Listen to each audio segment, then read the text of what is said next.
Hello. Oh boy, comments are rolling by too fast. Hello, Tammy. Hello, Lorraine. Hello, Mother. Hello, Mike.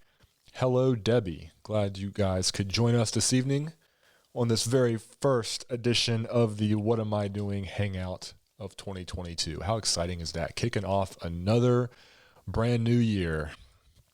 Linda said it took a while to find me. Happy New Year. It took a while to find me because I was about 4 and 5 minutes late myself. I forgot to set up my camera and I lost track of time. Hello, Martha from Texas. Hello, Yvonne. Good to see you. Okay. Susan, hello. I'm not sure if I said hello to you yet. Hello, Susan. From Lancashire in the UK. Is that how you say it? Lancashire? I'm going with Lancashire. All right.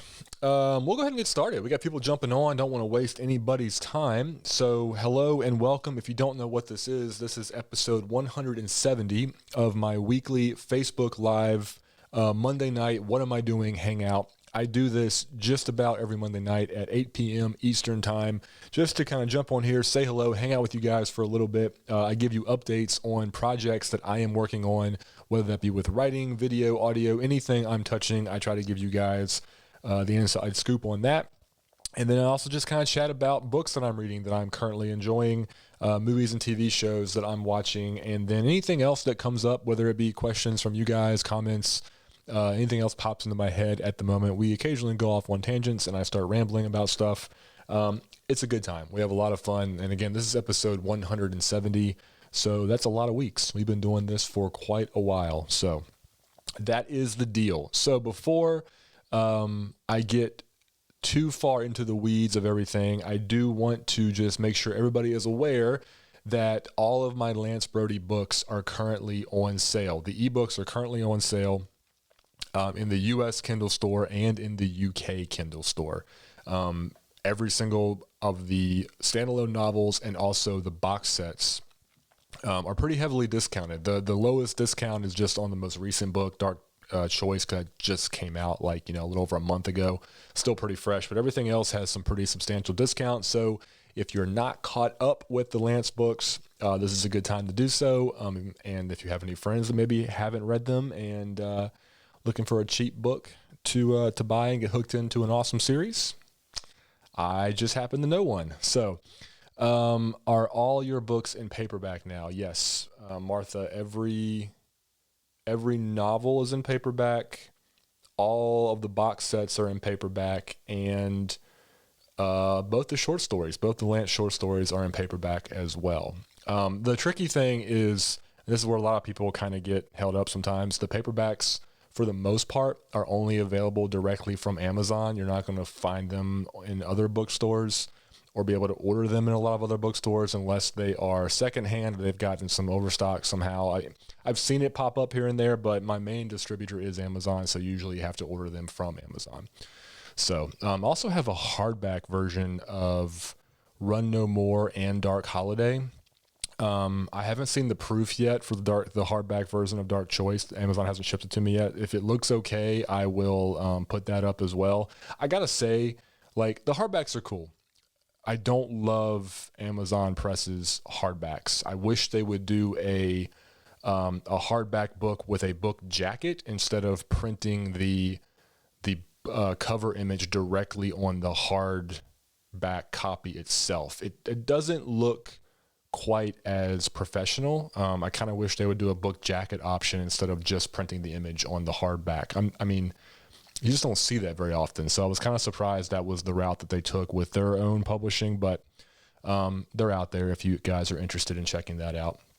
But Debbie says Lance made great Christmas presents. Well, that is very good to hear. Always cool to have somebody gift a book of mine. That's really exciting. Thank you for sharing that with me. Yeah, so that's the physical book situation. Paperbacks for sure, hardbacks, a couple of them are in hardback. I think paperback might be your better option unless you really just love the hardback books. They're also kind of expensive, the Amazon hardbacks. I think the lowest price that I could set and actually make any money was like $20 or $21 for a hardback. And it is what it is. So, hello, Diane from Texas. Good to see you. All right. Yeah. So I lost track. See, look at this. I'm 6 minutes into my first live of the year, and I've already lost track of where I was. Yeah. Lance books are on sale. All the ebooks, so check those out. Paperbacks are available, and that is where we were. Yes. So let's quickly dive into first topic of the night, which is what am I reading? So I just finished reading The Fourth Monkey by J.D. Barker, which was really, really fun. I have seen J.D. Barker's stuff pop up every now and then. I listened to a podcast interview with him probably 2 or 3 years ago. He was interviewed by one of the publishing podcasts that I listened to, and it was really interesting listening to him talk about his writing. He writes kind of like crime stuff. He's written some supernatural stuff also, and he basically ended up partnering with James Patterson for some co-writing opportunities, which I'm not the biggest fan of Patterson books, but I have tremendous respect for the business and the brand that Patterson built with his talents. And he also got commission from the Stoker family, Bram Stoker's living relatives, to co-write a new Dracula book with, I think, Stoker's great grandson, something way down the line. So he's definitely very talented and well respected, but I had not read any of his books, and I had been meaning to, and I saw that the first novel in his 4MK, which is Four Monkey Killer trilogy, was available in Kindle Unlimited. So I snatched that up about a week ago and read it pretty quickly. It was really good. It's pretty long for a police procedural thriller. I felt it was a decent length. I liked the majority of it, and I definitely want to read the rest of the series. The second book is not in Kindle Unlimited, it doesn't look like, but the third one is, which is an interesting tactic. But I'm going to read them, all three of them. I think I chose not to immediately jump into the second one, but it was good. It was a good like cop mystery. It kind of reminded me a little bit of. It wasn't as gruesome as Saw, but it did have some gruesome elements to it in terms of what this killer would do and the clues he would leave behind. A little bit of that, a little bit of Seven, David Fincher's Seven. It was good, and it had enough of like the witty cop like banter, amongst the force to really keep you interested and entertained. I liked it quite a bit. So I finished that, and then just yesterday I started reading a book called The Sundown Motel by Simone St. James, and this is kind of a funny story with this book. I stumbled across this book as something that I would like to read. I think it was a recommendation from somebody that I follow on Twitter in terms of a nice, like, creepy mystery. I pulled it up on a tab in my web browser, and that tab was literally open for probably 2 months. And when I first opened it, the ebook was like $12, and I was like, it's a lot for an ebook. I'm going to wait till it comes down, especially for an author that I've never heard of. So it's just been up there on my computer for like 2 months, and I would check it every once in a while, and then I kind of forgot about it. And then just the other day, I pulled up the page and clicked on that tab because I was just going to close it at this point. And I refreshed it, and it's actually on sale right now in the Kindle store for only $2. So I grabbed that and started reading it yesterday, and it is so good so far. Like it atmospherically, like the vibe of this book is exactly what I love in like a creepy, spooky kind of mystery. This old like rundown motel and the girls that are working there, and like there's stuff going on in the small town. And anybody that's read my books, like, that's the vibe I love. This is like just got all of it so far. I'm about a quarter into it and really, really, really enjoying it. So that is what I'm reading. Again, that's The Sundown Motel by Simone St. James. So that is what I am reading. And now we're going to go into the next topic, which is what I'm watching. What am I watching? I didn't make any notes today. I wrote the newsletter that I sent to my Patreon members earlier, and I forgot to pull my notes back up. I'm too lazy to do it right now. What am I watching? Okay, so I watched, still watching Yellowstone, and that show is so good, but so over the top, ridiculously dramatic. That's what keeps you intrigued and like what keeps you going with it. But every episode, there's just something you roll your eyes at and go, my God, this is just ridiculously over the top. And I love it, though. I love the characters. I love the characters in this show. I love the drama. It's gorgeously shot. It's a fun show, but man, it is way over the top, but a lot of fun. And then I watched The Matrix, the new Matrix film, the fourth one, Matrix Resurrections, which is in theaters, but it's also available to stream on HBO.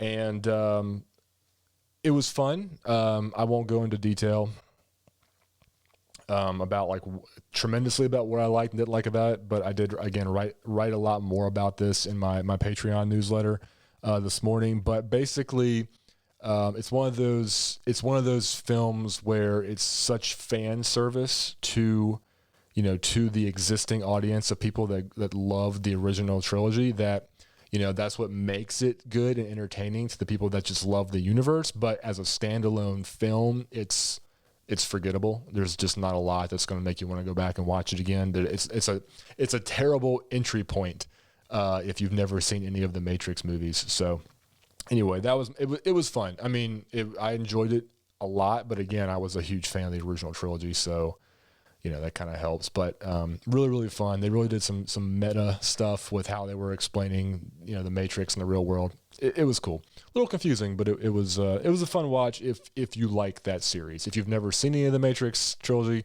don't watch this movie. You probably won't like it. And then that. Oh, and the only other thing I watched this week was I did watch the Harry Potter reunion special on HBO, which was actually really, really good. I enjoyed that tremendously. It was long. It was like an hour and 45 minutes.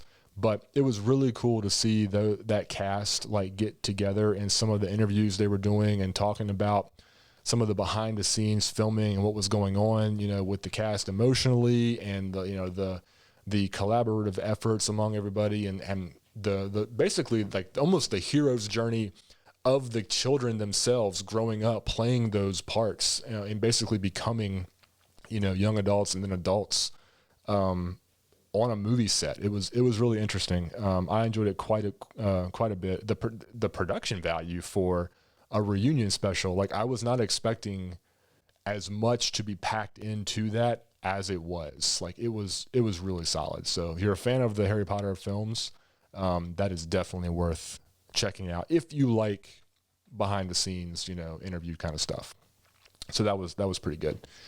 And I think that was all I watched this week. There was no college basketball for Duke this week. Both of their games got postponed because of COVID issues. So they never said if it was because of Duke's organization or because of the other team. I don't know. But Lorraine, the first book I mentioned was The Fourth Monkey by J.D. Barker. So that is what I'm watching. And so now we'll go into my last topic, which is what I'm working on. And surprise, surprise, I'm still working on my next book, which is book 2 in my Shiffy PI series. I just crossed the 20,000 word threshold on that yesterday. Maybe it was Saturday. I don't remember. I just crossed the 20,000 word threshold on that. So that is cool, making progress, enjoying that.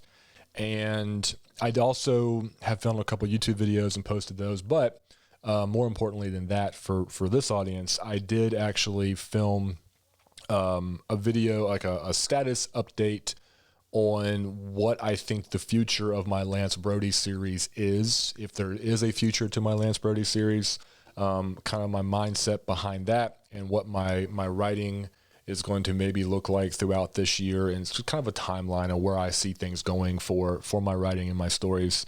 I filmed that and I posted that over on Patreon for anybody that has any interest and wants to go check that out. That was fun. That was actually kind of cathartic for me just to be able to get that out of my head and explain to some people how I was feeling. Cause a lot of people have asked me, especially after the end of Dark Choice, is this the end? It could be the end. We're not sure. And I give a more succinct answer to that. But the spoiler short version is I don't know if it's the end. But I go into a lot more detail with that over on that video if you want to check that out. So,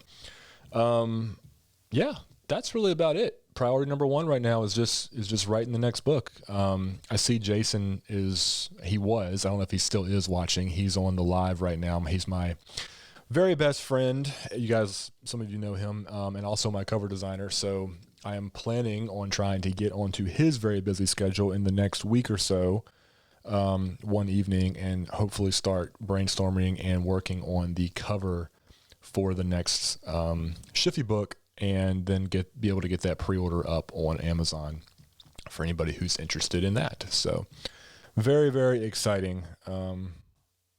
I think that's it, guys. I don't know that I have anything else. I think I've covered all the high points. Lance books are on sale until Friday, and video update on Patreon, and we're kicking off a new year, heading into 2022, going strong. Hopefully you guys had a safe and happy new year, and that's all I got.